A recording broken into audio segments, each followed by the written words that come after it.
Ayan, magandang hapon po. Alas 5 na ng hapon ngayon. At titignan po natin dito sa harapan ng bahay namin. Tuyong-tuyo po yung lupa.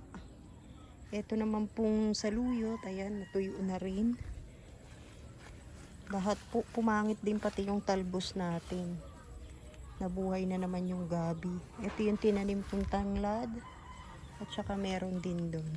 So ngayon ang gagawin po natin, dahil butas-butas na po talaga yung ating talbos, ayan, nakikita nyo naman, hindi na siya healthy. Tatanggalin ko na lang po yung mga talbos, kasi pangit na oh, diba? Hindi na maganda, tingnan nyo. Bubunutin ko po yung mga talbos. Tapos yung mga damo na tumutubo, ayan, tatanggalin din natin, o pwede namang lasunin na lang natin para mas madali, no? Kasi mainit naman, so madali siyang mamamatay. Kasi kung bubunutin natin, medyo marami din, Ang bubunutin talaga natin ay yung talbos.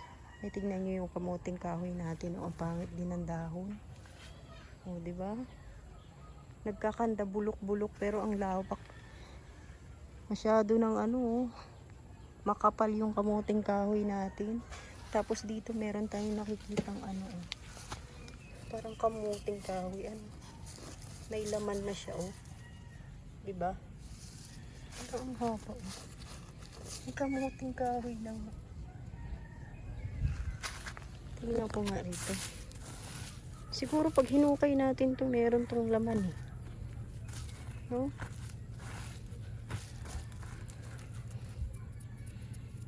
Medyo matagal na rin kasi yung kamuting kahoy natin. Pero ito, hindi natin tatanggalin kasi dito po sa ilalim na to tumatambay yung pusa namin kapag mainit. O, itong mga aso namin nandito na naman, So ngayon sisimulan na natin, bubunutin natin yung mga yung mga talbos. Dito rin si Gio, lahat sila nandito. So eto, nagtimpla po tayo ng panlason sa damo. Isang planggana lang. Konti lang naman yung i-sprayhan natin. So ngayon magsisimula na tayo, no? Sasarin ko muna to.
Ito na po yung kamote. Tinambak muna natin dyan. Ilinisan po natin tong garden natin. Tapos ito bubunutin natin.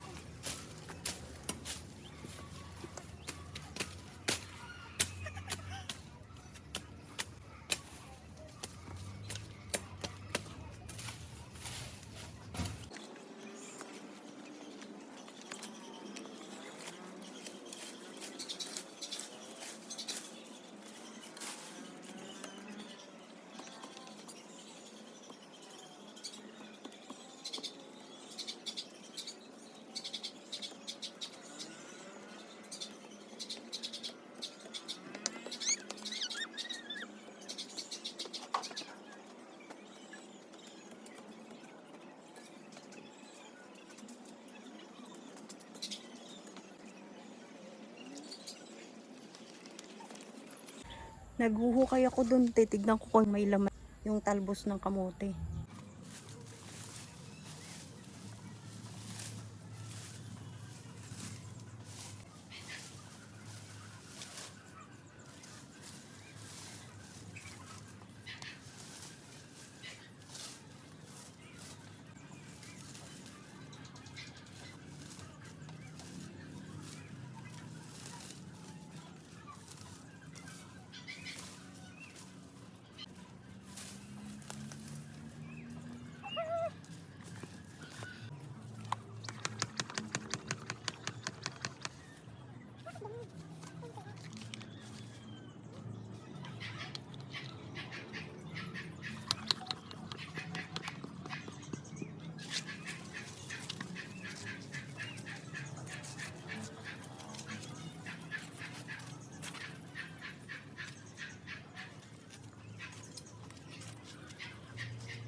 Ayan na po, natanggal na po natin yung talbos ng kamote.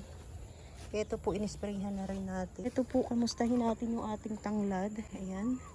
Tapos, naku, yung kalamansi ko buhay pa naman. Kaya lang, butas-butas na po. Ayan o. Diba? Tapos yung sili ko, kawawa naman o. Mapangit ang mga pananim pag tag-init. Malinis na po rito. At magtatanim po tayo, kaya po natin inayos dito. Tataniman po natin ang bago. Kasi may binili kami buto ni Pure Health. So, magtatanim tayo ulit. Tinanggal lang po natin tong talbos ng kamote. Kasi, pangit na rin. Hindi na rin mapapakinabangan. Wala, yung mga aso ko, saan galing tong mga to.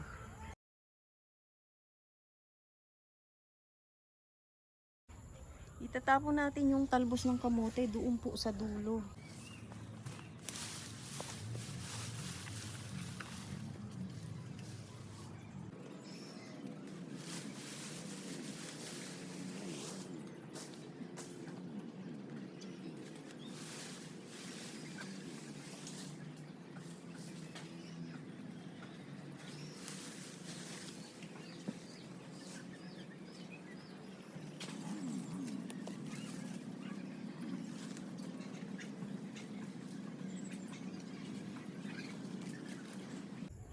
Ito na po yung naging itsura ng ating taniman. Ayan, tanggal na po yung mga talbos ng kamote. Parang may mga sakit ngayon mga tanim eh. Yung kinakapitan siya na parang puti. Ayan o. Gaya nito. Yung berry ni Pure Health o, diba? Tapos ayan, kailangan natin isprayhan yung mga tanim natin. Meron akong pang spray doon na para matanggal yung mga ganito. Ayan, yung puti. Itong mga natirang damo, alam nyo na, antayin natin na mabulok. Saka natin lilinisin dito at tataniman ng bago. Pero hindi na po muna siguro talbos.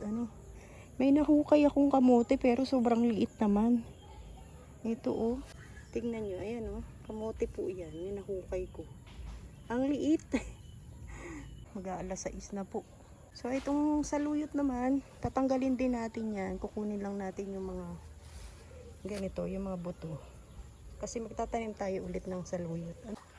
Ngayon naman, i-sprayhan natin yung mga tanim natin ng anti-insect.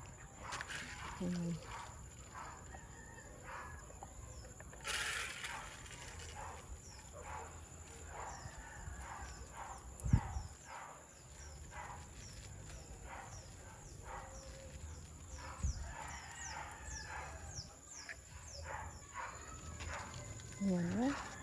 Pumapangit ang mga pananim ngayon. Ayan o.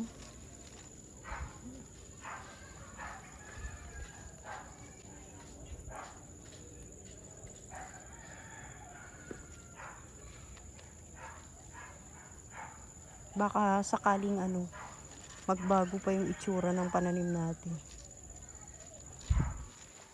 Kinain mo ng higad o. Yung mga dahon. Dito naman tayo sa likod. Sprayhan naman natin yung mga damo. Ayan o. Bilis dumami ng damo dito. Ayan, para hindi na tayo magbubunot ng mga damo. Lasunin na lang natin. Diniligan mo yung tanim ng papa mo. Sayang yung carnation natin. Ayan yung rose dito natin nilagay. May tanim si Pure Health dito. Hindi ko alam kung ano tinanim niya dito. Spray muna tayo. Ito mag-inang to oh. Budil, nandito ka na naman Budil. Abi na to, lagi nakasunod oh. Dito tayo sa mansion ni Mayuni. Ngayon farm muna. Tingnan niyo yung ulap dito oh. Mapula-pula. Ay hindi, orange. Orange pala.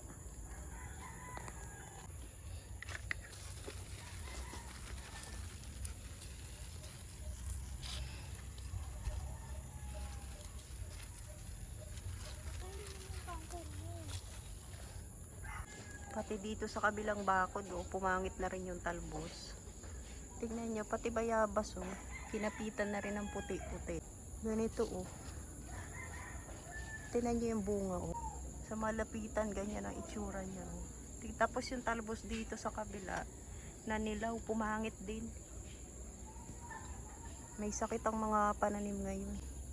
Yan naman ang mahirap kapag tag-araw. Nagkakaroon ng mga sakit yung pananim.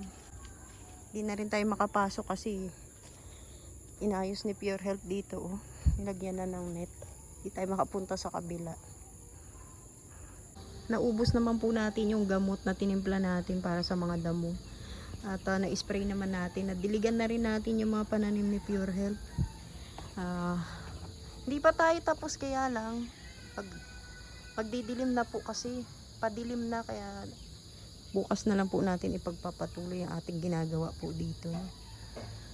So ayan, salamat po sa lahat ng manonood. Magandang gabi po at shout out po sa inyong lahat. Hanggang bukas po ulit. Salamat po.